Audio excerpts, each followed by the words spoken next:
মেজাজে বের হইয়া গেল নাকি, এজন্য বারবার ক্ষমা চাই, দয়া করে মাফ করে দেন। আবার মোনাজাতে আল্লাহর দরবারেও ক্ষমা চাই, আল্লাহ মাফ করে দেন। মনে হয় যেন এত বিনয়ী হইয়া ছোট হইয়া কথা বলি, মনে হয় যেন আপনাদের টাকার কেনা গোলাম আমি।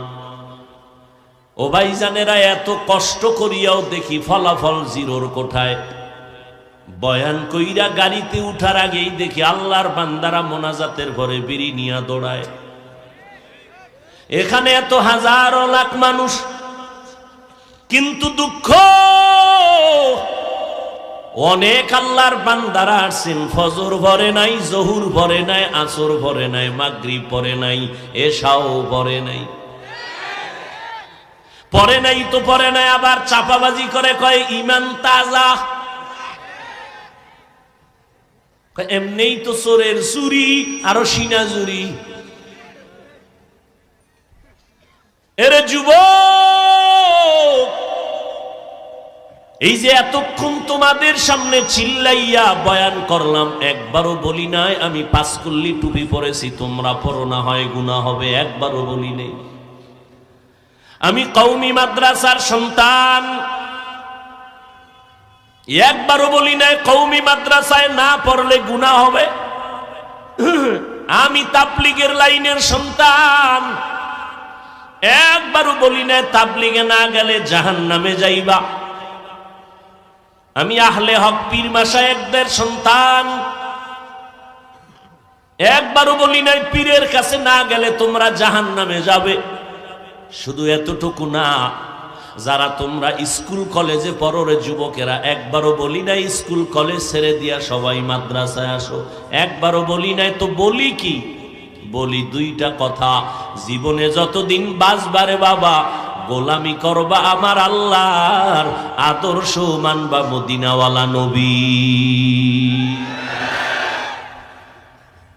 আল্লাহর গোলামি চলবে নবীর তরিকায়।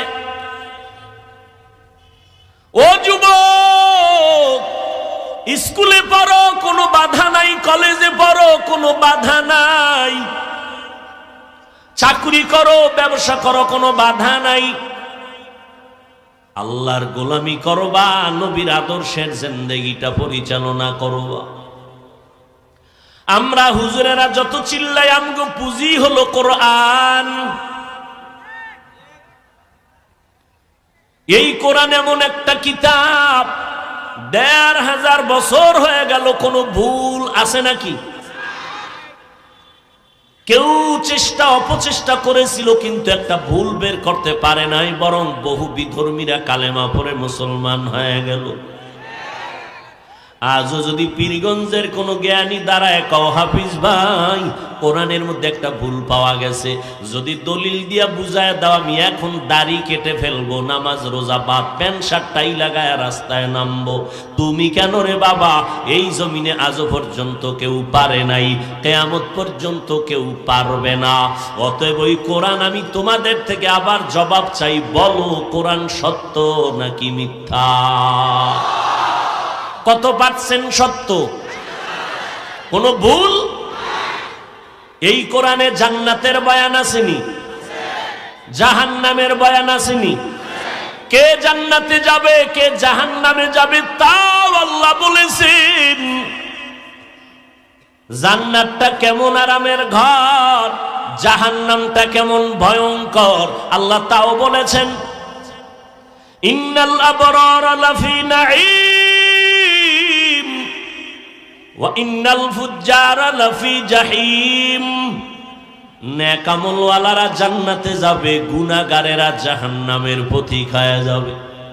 তবে নিশ্চিত জান্নাতীও বলা যাবে না, কারণ ভয় না জানি অহংকারী হইয়া জান্নাতের দরজা থেকে ছিটকে পড়ে যায়। আবার জাহান্নামী রাস্তার লোকটাকেও জাহান্নামী ডাইরেক্ট বলা যাবে না, কারণ ভয়। আল্লাহর মুহাব্বতের আশাও আছে, তওবা করিয়া বান্দা জান্নাতি হইতে পারে। এরে আল্লাহর বান্দারা, আল্লাহ বলেন নেক আমল করো,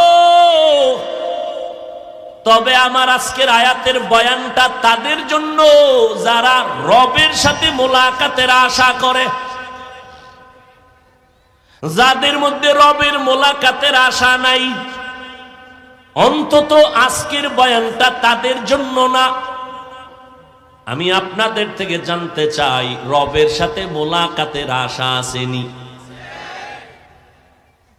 যদি আশা থাকে, আল্লাহ বলেন তাদের জন্য দুইটা কর্মসূচি। এক নাম্বার, নেক আমল করবা, সাবধান শিরিকের গুনাহ করবা না। শিরিক বুঝেননি? আল্লাহ কয়জন? জোরে বলেন। এক আল্লাহ। আল্লাহর মতো আরো কেউ আছে? আল্লাহর মতো আরো কেউ আছে মনে করার নাম শিরিক। আল্লাহর ক্ষমতার মতো কারো ক্ষমতা আছে মনে করার নাম শিরিক। এককভাবে আল্লাহ যা পাবেন ওইটা আর একজনকে দেওয়ার নাম শিরক। যারা শিরিক করে তাদের নাম মুশরিক। আল্লাহ বলেন মুশরিকদের জন্য জান্নাত হারাম।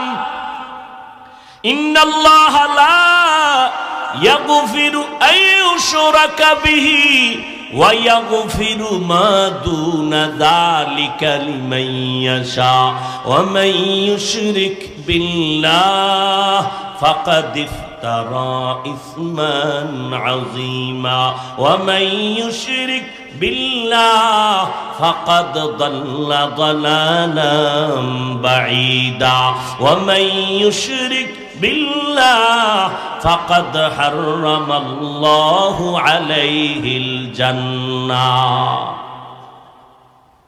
ভাইরা আমার, শিরিকের যারা গুনাহ করবে তাদের ক্ষমা নাই। অন্য আয়াতে আল্লাহ বলেন, আমি জান্নাত হারাম করে দিব। ফালা নুকিমু লাহুম ইয়াউমাল কিয়ামাতি ওয়াজনা। কিয়ামতের দিন শিরিক যুক্ত আমল আল্লাহ ওজন দিবেন না, পাল্লায় উঠাবেন না। ও আল্লাহ, আমাদের সবাইকে শিরিক মুক্ত ঈমান দান করেন। নেক আমল কররে গোলাম, আল্লাহর সাথে মোলাকাতের আশা যদি থাকে। কয় আশা থাকবে কেমনে? আল্লাহরে তো চিনি না। চিনলে না আশা? একজনেরে চিনলে না মোহব্বত? চিনি না, তাকে মোহব্বত কি? যে আমারে চিনে না সে আমারে ধাক্কা দিয়ে ফালায় একা সরেন, জাগা দেন। আর যে আমাকে চিনে সে কখনো আমাকে ধাক্কা দিবে না, কারণ মোহব্বত আর ভালোবাসা। আল্লাহর মোলাকাতের চিন্তা আসবে তখন, আমার মাওলার পরিচয়টা পাইব যখন। আমরা আমার মাওলারে এখনো চিনি না। যদি চিনতাম তো এত বয়ানের পরে আমরা মাওলার সাথে গাদ্দারি করতে পারতাম না। ফজরের আজান হয় মসজিদ খালি, ও বান্দা জোহরের আজান হয় মসজিদে মুসল্লি নাই। আল্লাহরে যদি চিনতাম, আল্লাহর গোলামির জন্য পাগল হয়ে যাইতাম। আল্লাহকে চিনি না কেন? কয় নিজেরই চিনি না। মান আরাফা নাফসাহু ফাকাদ আরাফা রাব্বাহ। যে নিজেকে চিনে সে আল্লাহকেও চিনে। আল্লাহ কয় ওয়াফি আনফুসিকুম আফালা তুবসিরুন।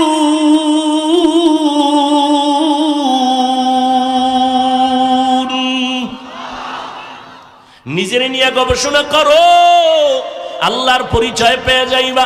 আল্লাহ আমারে কেমনে বানাইলেন? ও গোলাম, এই জমিন থেকে 500 বছরের দূর হলো প্রথম আসমান, এর উপরে আবার খালি জায়গা 500 বছরের দূর, এরপরে দ্বিতীয় আসমান। জানা থাকলে বলেন আসমান আছে কয়টা? 7টা আসমান, 7টা মহাশূন্য, 7টা জমিন। আল্লাহ পাক বলেন এগুলো বানাইতে আমার সময় লাগলো ফি সিত্তাতি আইয়াম, মাত্র 6 দিন। আর তোর মতো বান্দাটারে নাপাক পানির থেকে মায়ের গর্ভে আমি আল্লাহ বানাইতে সময় লাগাইলাম 6 মাসের মতো।